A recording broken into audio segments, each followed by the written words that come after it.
Is the ROG Ally worth it in 2024? Let's find out.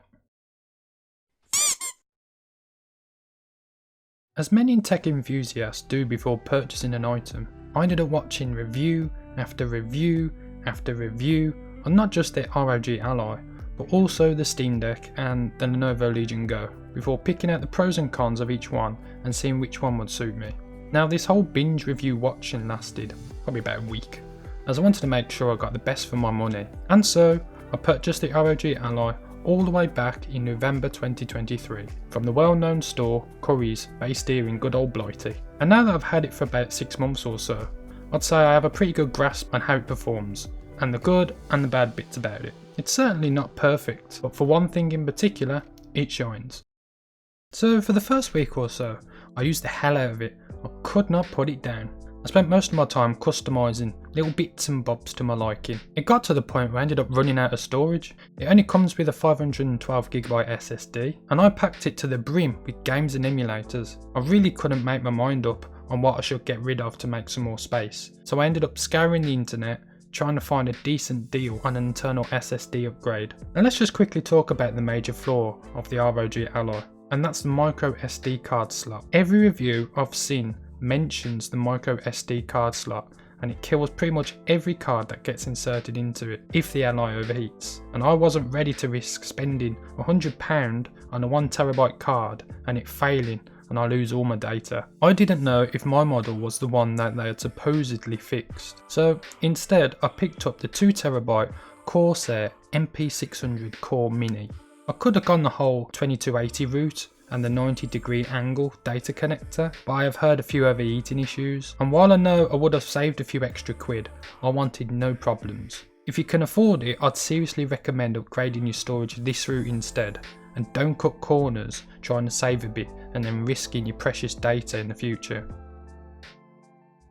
My model is the AMD Ryzen Z1 Extreme variant, with 16GB LPDDR5 RAM. It comes with a standard of 512GB PCIe NVMe SSD, which I upgraded to 2TB as I mentioned before.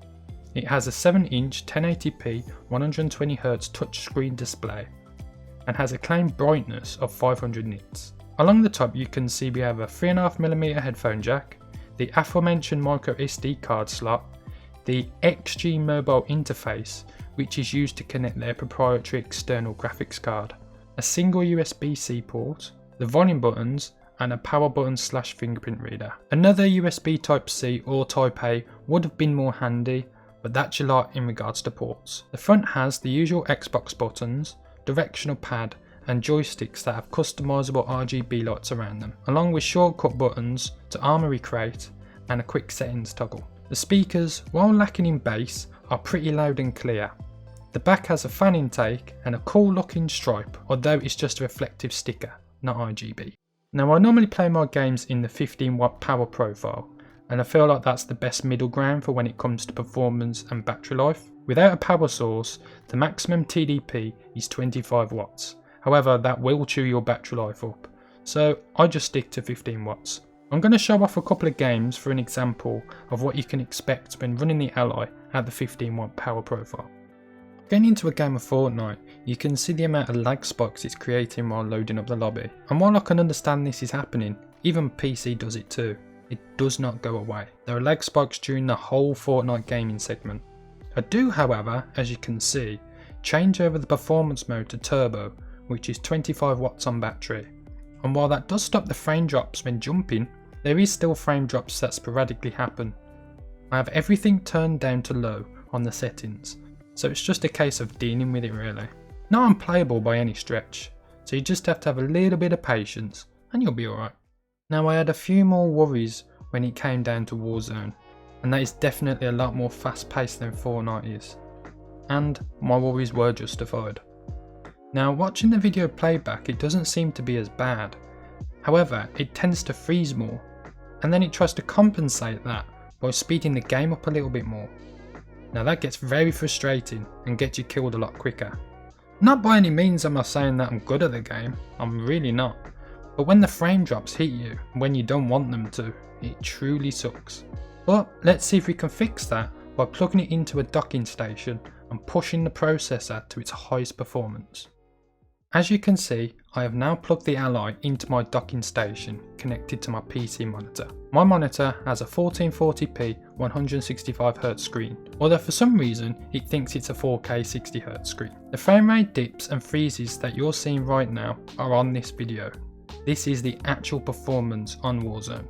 I have it running on turbo mode too, which is 30 watts, and even at the lowest settings it cannot achieve a smooth and consistent frame rate. At 900p or even 720p it could potentially help it out, but at that resolution I'd find it pretty difficult to be able to pick out enemies from a distance, and everything wouldn't look as crisp as it does as 1080p. It is a shame, however it's not the be all end all for the Ally. Now where I believe the ROG Ally really shows its potential is when it comes down to emulation. I have a copy of EmuDeck installed, which is using the Emulation Station front end.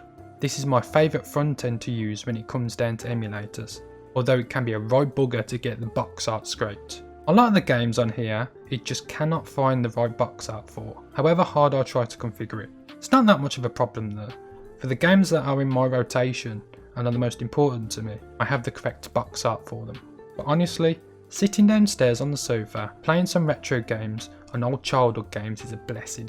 The main consoles that I use it for is the Game Boy Color, the Game Boy Advance, Sega Mega Drive, the PS2 and the PSP. But when I have some more time to play games, I will divulge into some of the other consoles. I did try some Nintendo Switch emulation before the whole Yuzu fiasco happened. I did it for more of a proof of concept, as a hardware test, rather than playing the games, as I already have 3 Nintendo Switches, and if I wanted to play through a game, I'd rather play it on the Switch itself. It is safe to say though, however, that it can easily play Switch games. The Ryzen Z1 is powerful enough to run them. So, in conclusion, I do believe that the ROG Ally is definitely one of the top gaming tablets in 2024. While it has its flaws, it makes up for it by being an absolute gaming emulation beast. I will say when it comes to sales though, I've not really seen it on sale very often. Curry still have it for the same price that I paid for it last year, and this is at the time of the video being created. But if you want to save a little bit of money, I would have a browse at some local Facebook listings or even on eBay. If you've got any questions about the ROG Ally, please drop them down below and I'll try and get to them as quick as I can. If you could give this video a like and drop me a sub, I'd really appreciate it. Anyway, I've been rambling for way too long, so I'm going to jump off now. So I will say bye.